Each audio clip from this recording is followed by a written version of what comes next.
Hiring a hitman to make someone disappear. It's the stuff of movies, right? Well, not always. The people you're about to meet thought it might be the easiest way out of their rocky relationships, and they thought they could get away with it. We start with one mother who found out she had a price on her head, and you won't believe who tried to take out the hit. It started as a joke, and it got out of hand, and it's cost him everything. Big sky country, land of open plains. But closed up inside this house, a family with a dark story. Everything changed in the matter of a few hours. It begins on the outskirts of Billings 4 years ago at this used car lot, when an FBI agent stops by to deliver to owner Dana Campbell an unthinkable message. He asked to speak to me out in private, and he said, I hate to be the one to inform you of this, but we've been notified that there has been a contract put out on your life. A contract out on your life? It just sounds, it sounds insane.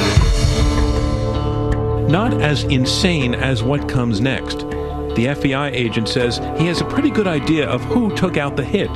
It was her own son, Matthew. They have enough evidence that they are safe in saying that it was my brother who had done that. He had contacted an undercover FBI agent and was making plans to have him kill my mom. The big question, why? Nikki says she thought their family had an unbreakable bond. They enjoyed family trips together and only bickered the way that normal brothers and sisters do. We picked on each other, we picked on my little sister a lot, but at the end of the day, we knew, that we had each other. But Matthew's family thinks he wanted something more, his mother's money. My two girls think now maybe if my estate had been divided into thirds after I passed away, maybe he might have even considered, killing them so he could have 100% of it all. Made me question everything that I ever knew about him. Was I next? Was my sister next? We'll get back to that in a minute. It turns out trying to hire someone to make a loved one disappear may be more common than you think. Nice to meet you. Nice to meet you. Meet Julia Murfeld, who, after a few pleasantries, So I guess we got a little business to discuss.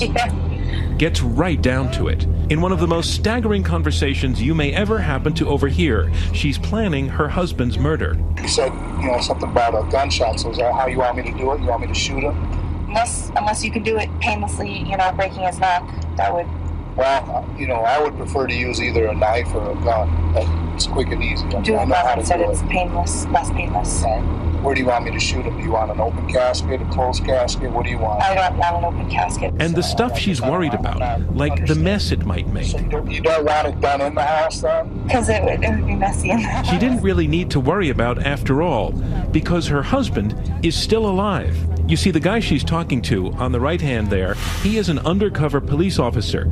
So why not just divorce her husband? Well, there was the insurance money to be had if he were dead, and then there were his feelings to consider. Terrible as it sounds, it was easier than divorcing him. I didn't have to worry about the judgment of my family. I didn't have to worry about breaking his heart. Stuff like this is like kind of like a clean getaway. Not so clean after all. She is now serving a sentence, at least 5 years and 8 months. Hiring the wrong guy turns out to be a costly but not uncommon mistake. What they do is they step to a friend or an associate or someone that they knew in their past. And what happens, in a vast majority of the time, the person they step to goes to law enforcement, whether it be the local police. They get ratted out. I'm positive, 5,000% Charlotte. That's what happened to Delia DiPolita in 2009. These recorded conversations allegedly show her negotiating terms for her husband's murder. It turns out the supposed killer for hire in the driver's seat was also an undercover cop.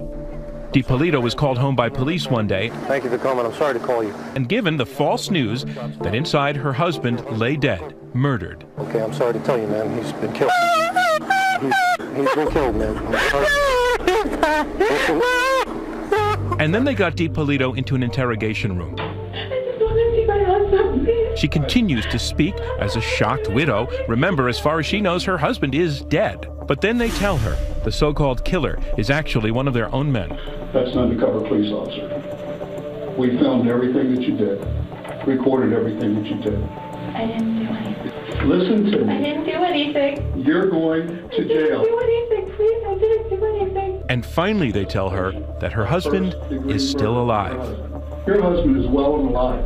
Thank God. Oh yeah, thank God. Please, can I see him? No, he doesn't want to see you. I so wanted to see him. He doesn't want to see you. Delia's husband didn't believe her when she finally got him on the phone from jail. You know more than anybody. It's not true. Hey, what? You said you wanted to have me killed. I heard that. It's not true. That is not How is it not true? How can you believe that? I heard your voice.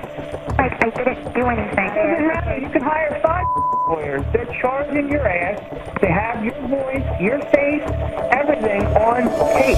And indeed, DiPolito was sentenced to 20 years. She is now out of jail on house arrest as her lawyers appeal her conviction. Has murder for hire been around since as long as there's been murder?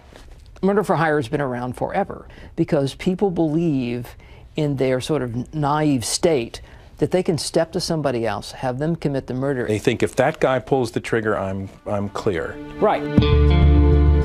Back in Montana, that's what it seems Matthew Campbell was counting on when someone talked to some friends about taking out a hit on his mother. But again, a problem. Somebody felt that my brother was seriously contemplating doing this. That person went to the Department of Corrections and basically told on my brother, say, hey, Matthew Campbell wants to, hire somebody to kill his mother. That's all it took. An undercover FBI agent posing as a hitman approached Matthew. He fell for it, was busted, and then sentenced to 5 years in federal prison. On the outside, Dana and her daughters struggle to understand how this could have happened. Matthew tries to explain in letters home. This all blew up in my face, and I can't handle it. I need to start living differently, like you have been telling me all along. I finally see where my lifestyle has gotten me, and I have been saved in the name of Jesus Christ. All of this is cold hard truth, and you don't have to believe it, but I hope you believe your son. I hope you will somehow talk to me and maybe forgive me someday. Over the last 4 years, letters like this kept coming, and with them, finally, a measure of forgiveness. The family now believes that Matthew never really intended to kill his mother, and they are waiting for him to come home from prison next month. He wants to move on and put everything past him, and we do too. I think, we're gonna flourish into probably one of the best relationships I think I've ever had.